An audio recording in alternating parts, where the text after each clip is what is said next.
After teasing us for weeks with trailers showing off the Pixel 8 series, Google is now ready to give us all the details about its latest flagships.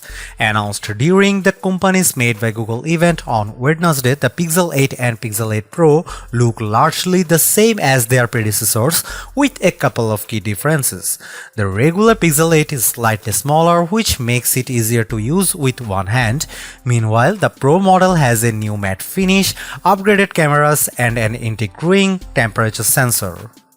Across the Pixel 8 series, we are also getting the company's Tensor G3 processor, assistant improvements, and notably 7 whole years of Android and security updates. So you might actually be able to hang on to your Pixel flagship for a lot longer than before. Now we will just have to wait and see if the Pixel 8 and Pixel 8 Pro do enough for you to want to keep them around for years to come. It's worth noting upfront that though it's smaller than before, the standard Pixel 8 starts at $699 which is $100 more than its predecessor. That seems a little counterintuitive, but the slightly smaller display actually refreshes at up to 120Hz now, which is better than the 90Hz last year. Meanwhile, the Pixel 8 Pro cost $999, another $100 increase over the Pixel 7 Pro. You can find a slew of pre-orders offers from Google and most carriers to sweeten the deal. Of all the changes coming to Google's flagships, I am most intrigued by the new temperature sensor on the Pixel 8 Pro. I know, it might seem like a gimmick and I hardly ever use a thermometer in my daily life anyway, but in this still tired land of smartphones, it's novelty, and that also tells me Google is at least trying something new.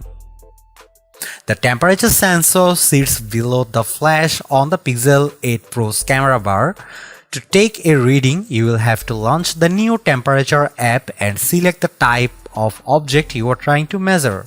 You can choose from food and organic, cast iron, plastic and rubber, fabric, and more.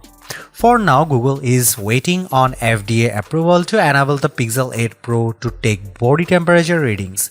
But nothing is really stopping you from selecting the generic default option and pointing the infrared sensor at your forehead.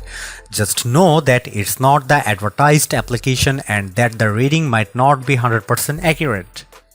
With the existing app and algorithms, too, you can check the temperature of bath water before putting your child in it, or make sure your cast iron pan is hot enough before sticking your stick in it. There are plenty of ways to use the sensor, but most of us have survived this long without carrying a thermometer everywhere. I am not sure we will suddenly start relying on it, and it's entirely possible this feature goes the way of the solid radar Google introduced on the Pixel 4.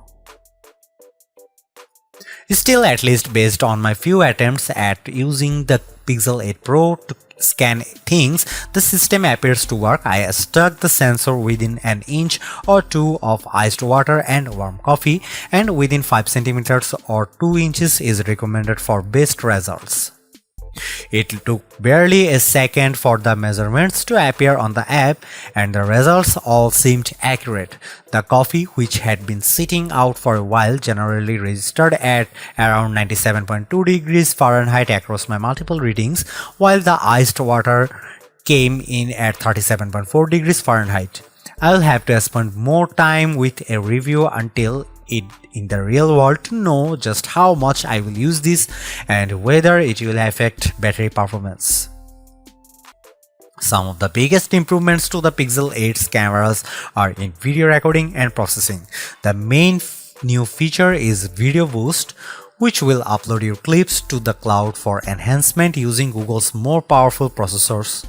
These include applying HDR+, enhanced color grading, and for the first time, night side video. In a sample, Google showed me a scene of someone seemingly kicking a ball into a net by themselves in the dark. Looked so much brighter after Video Boost that I was able to see that there was a second person in the shot. I am a bit skeptical about this feature because it requires you to send a file to Google servers and it's not clear how long it will take for the results to come back. The company said it could be a few hours or longer depending on the length of the video. It's also coming later this year and won't be available at launch, so there is still some time before we can check it out for ourselves. I am more intrigued, however, by the Google is calling Audio Magic Eraser. Just as the Magic Eraser for images can improve photo bombers in the background, this new tool can reduce background noise in your videos. I was shown a sample video of a street performer playing on an instrument and a siren blaring by, overpowering the music. After Audio Magic Eraser was applied, the sound of the passing vehicle was noticeably reduced. Though it was not completely eliminated, it was definitely less distracting. There are plenty of other new features coming to the Pixel 8 series, including an improved best take that lets you pick your favorite shot of each person in a group photo. Magic Editor, which was introduced at Google I/O this year, will also be available when the new flagship launch. Finally, the Pixel 8 Pro's 10.5 megapixel selfie camera is getting autofocus, while the regular Pixel 8 also has a 10.5 megapixel selfie sensor but with fixed focus.